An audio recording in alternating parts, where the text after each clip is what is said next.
రైట్గా details చూస్తే తాము కక్ష సాధింపు రాజకీయాలు చేయబోమన్నారు సీఎం రేవంత్ రెడ్డి. అలా చేసుంటే బీఆర్ఎస్ నేతలు స్వేచ్ఛగా మాట్లాడేవారా అని ప్రశ్నించారు.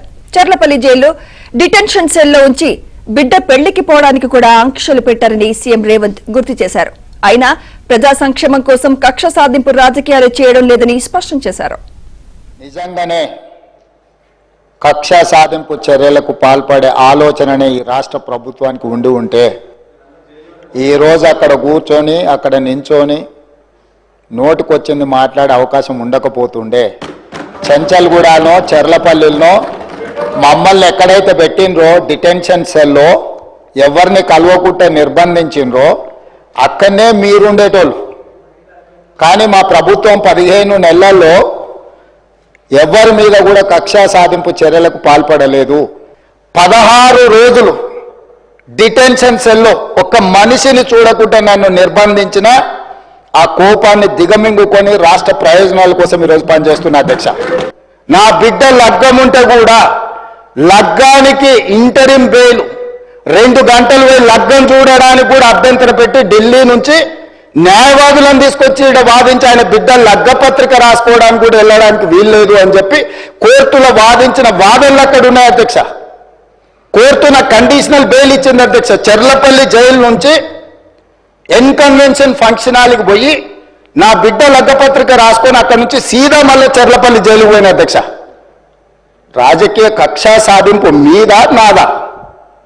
నా బిడ్డ లగ్గానికే పోకుంటే నన్ను అడ్డుకున్నా ఎవరికైనా అధ్యక్ష, మన పిల్లల కంటే మనకేముంటుంది అధ్యక్ష ఈ భూమి మీద? నా బిడ్డ లగ్గానికి లగ్గపత్రిక రాసుకోవడానికి కూడా అడ్డుకుంటే కూడా నేను మిమ్మల్ని ఏమనలే. వయసు ఉన్నది సరే, మీరిద్దరు ఆడ ఆశపడుతున్నారు. పెద్ద మనిషి వదిలేటట్టు లేడు.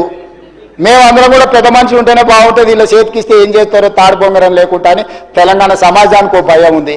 వాళ్ళిద్దరు పోటీ తెలంగాణ ప్రజల సాగుకు వచ్చింది అధ్యక్ష. మీరు చూడండి, ఎప్పుడైనా ఒక ఆయన పొద్దున్నే ట్విట్టర్లో పెడతాడు, 11 గంటలకు ఒక ఆయన ప్రెస్ మీట్ పెడతాడు, 4 గంటలకి ఇంకొక ఆయన పర్యటన ఆడిపోయి ఇద్దంటారు.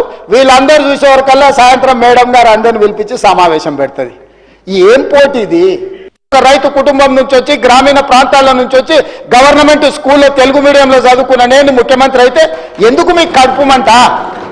ఏందా బాధ? అసలు కళ్ళల్లో నిప్పులు పోసుకుంటారు అధ్యక్ష. నేను కనిపించగానే ఆయననే చూడనికనే వస్తలేడు, చూస్తే అదేదో పాపమైంది అన్నట్టు. కాబట్టి ఇప్పటికైనా దయచేసి ఈ 5 ఏళ్ళు కాదు వచ్చే 5 ఏళ్ళు కూడా, ఈ 5 ఏళ్ళు కాదు వచ్చే 5 ఏళ్ళు కూడా మేమే ఉంటాము. మీరు అక్కడ ఉండాలనుకుంటే సలహాలు ఇవ్వండి. పెద్ద ఆయన మీకు కుర్చీ ఇయ్యడు. నేను మళ్ళీ కూడా చెప్తున్నా, పెద్ద ఆయన గురించి నీకెంత తెలుసో తెలియదు కానీ నాకు చాలా తెలుసు. వెనకటికి నీకు కూడా చెప్పిన, నువ్వు ఆశించకని. ఇప్పుడు కూడా నేను చెప్తున్నా, పాపం ఉండనియండి, పెద్ద మనిషి తెలంగాణ కోసం కొట్లాడిండని మీరే చెప్తారు. ఆయన కుర్చీ మీద కన్నేస్తారు మీరు ఇద్దరు కలిసి.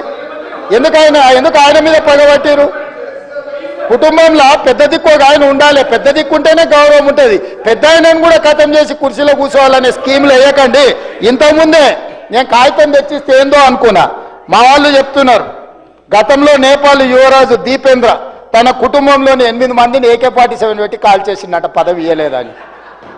నేపాల్ రాజు వాళ్ళ పిల్లగాడు కుటుంబంలో పదవులు ఇస్తలేరని రాత్రి డిన్నర్కి పిలిచి AK-47 పెట్టి ఇంట్లో వాళ్ళందరినీ AK-47 పెట్టి కాల్ చేసిందంట.